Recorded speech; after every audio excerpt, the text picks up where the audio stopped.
Shalom and Shavua Tov to the Israel Brief community all around the world. I am Rolene Marks. This is the Israel Brief, where we gather every Monday to Thursday to check out those top stories making headlines here in Israel.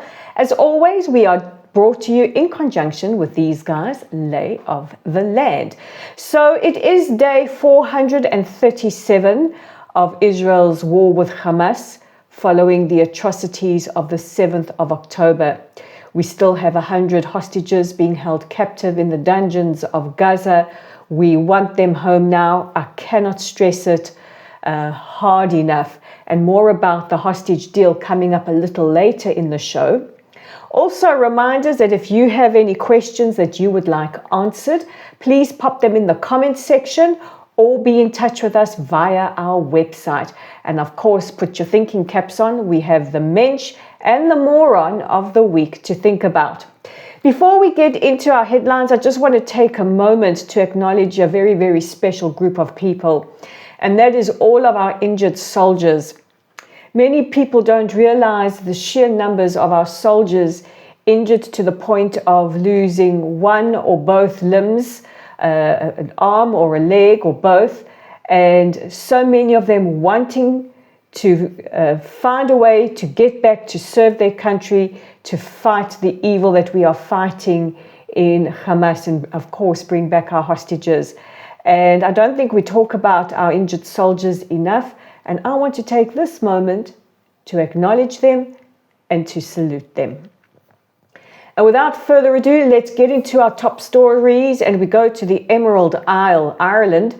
Yesterday, Foreign Minister Gideon Sa'ar announced that Israel will be closing our embassy in Dublin, and he cited Ireland's extremely anti-Israel policies.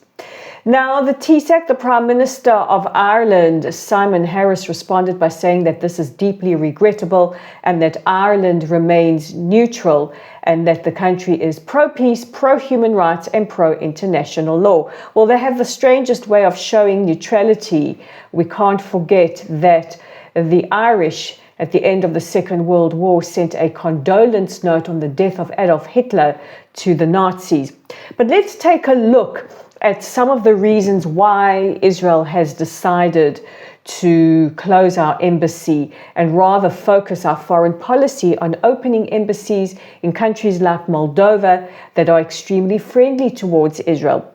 First of all, we have to look at what happened last week, and that was Ireland's filing to join South Africa's case against Israel at the ICJ, the International Court of Justice, going as far as to call on the court to expand the definition of genocide so that it pertains to Israel. In other words, we know Israel's not committing genocide.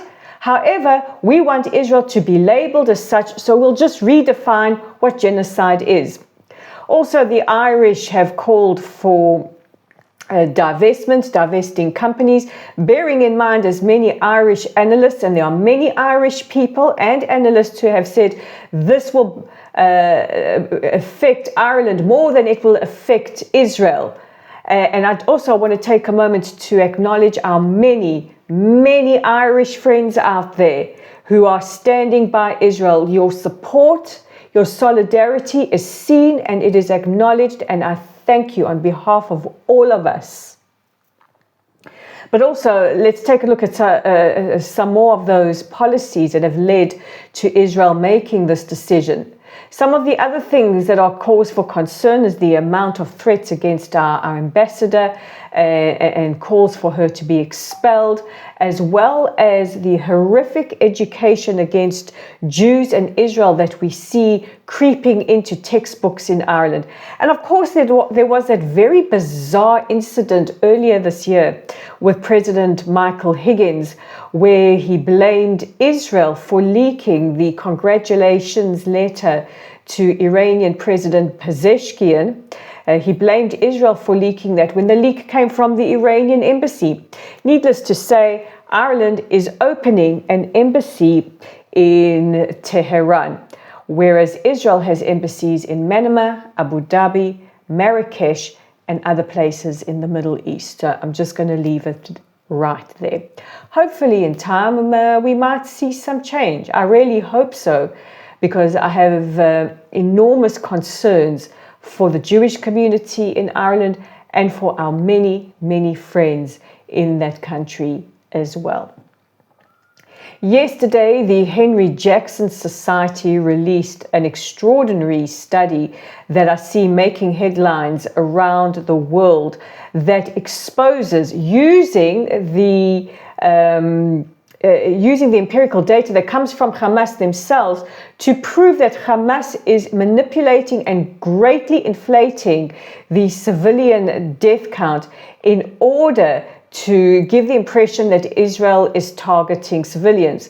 So the study that was initiated by a former major in the British Defence Forces or the British Army, Major Andrew Fox, a good friend of mine, and I want to take a moment to acknowledge his extraordinary work, has shared some really, really staggering findings, such as Hamas has recorded men as women, men have been listed as women, adults have been registered as children, the inclusion of natural deaths in those numbers, the disproportionate deaths of fighting men, and the media underreporting the deaths of combatants. Now, we know that the media makes no distinction between combatant and civilian, and some of the news that he cites are news channels like CNN, BBC, Sky News. I really encourage everyone to read this expose. You can see there have been headlines in the Daily Telegraph, in the Wall Street Journal, in the New York Post, here in Israel. It's under the Henry Jackson Society. That's, I think it's hjs.org, but all you have to do is search for Henry Jackson Society report on Gaza civilian deaths, and you should find it easily, and it's well worth the read. So I'm going to take from some information from a graphic that explains some of the numbers. So as of October 2024, Hamas had said that there were about 44,000 deaths. Out of all those deaths, only 34,500 were complete data deaths that we have complete data for. Minus 17,000 of those are confirmed dead terrorists or combatants. So then you go on to minus another 9,500 natural deaths, then minus another 3,500 duplicated deaths, and you get to a total number of estimated civilian casualties of 4,500 deaths. Now, every civilian casualty is horrific and a tragedy, but this is war. And in a war, horrific things happen, innocent people die. But there is a big difference between a genocide and a war. Genocide is about intent. And we saw the intention of genocide on the 7th of October. As I've said numerous times on this report, I've been to those kibbutzim, I've been to those areas, I've smelt the death, I've seen the footage, I've held the evidence in my hand, and that is absolutely irrefutable that is intent. So what we come to at the end is an average civilian casualty of 13% in Hamas war, as opposed to 90% in other wars. Again, Henry Jackson Society, the reports by Andrew Fox. I encourage everyone to read it, and make sure the media in your country gets to read it as well. Hold them accountable for misreporting. I said to you earlier that we have some news regarding a hostage deal, and it does look positive. We have had indications throughout the course of today from both Hamas officials and Defense Minister Israel Katz that we are inching closer and closer to a hostage deal. Now, last week, Hamas demonstrated their flexibility, saying that they will drop their demand for a full cessation of the war and will allow for it to be done in stages. This also means that our hostages will be released in stages, but of course we want those which we consider humanitarian, which is basically all of the hostages still alive, to be released as soon as possible. Time is of the essence. Their very lives depend on it. And we have heard that maybe one of the stumbling blocks is Israel's reluctance to release Marwan Barghouti, who is one of the most wanted terrorists from Israeli prison cells here. But we do see growing flexibility coming from Hamas. So hopefully we will see what can only be described as what could be a Hanukkah miracle and have our hostages released. We need them all home, the living and the dead. Meanwhile, this morning, Israelis woke up to quite an incredible phenomenon. A big ribbon in the skies above us, and many thinking, was it our IDF jets? And the IDF giving a very, the Israeli Air Force giving a very ambiguous response, saying it was part of routine flying, whatever that means. But whatever it is, it certainly lifted the morale of all of us in Israel to see that and to be reminded of just how imperative it is that our hostages are released as soon as possible. And finally, we have to talk about Syria, and the leader of the rebels, Al-Golani, has said that while he decries Israel's continued airstrikes in Syria, including the airstrike on Tartus port, which was so big it measured 3 on the Richter scale, getting rid of all those munitions, he says that there is no reason to worry. He says that Syrians are done with war and we do not want a war with Israel. Do we trust that? Well, let's see. We are very, very skeptical. We're not leaving anything to chance. And yesterday, Defense Minister Katz said there is still some intelligence that supports the idea that some of these rebel groups pose a significant threat to Israel. So we are doing what is necessary to protect our people. And what happened on this weekend was something very, very strange, unprecedented. 6 Syrian Druze villages appealed to Israel to please annex them. They don't want to live under the rule of any of these rebel factions. They want to be annexed by Israel. This is absolutely unprecedented. We know that some IDF officials met with leaders from these communities. What was said, we don't know. But what I do see happening is a recognition around the region of Israel getting rid of the hostile elements, not just for us in Israel, but for everybody. In fact, in Tehran, opposition to the Iranian regime have declared a Netanyahu street, Rehov Netanyahu, the eradicator of evil, they call him.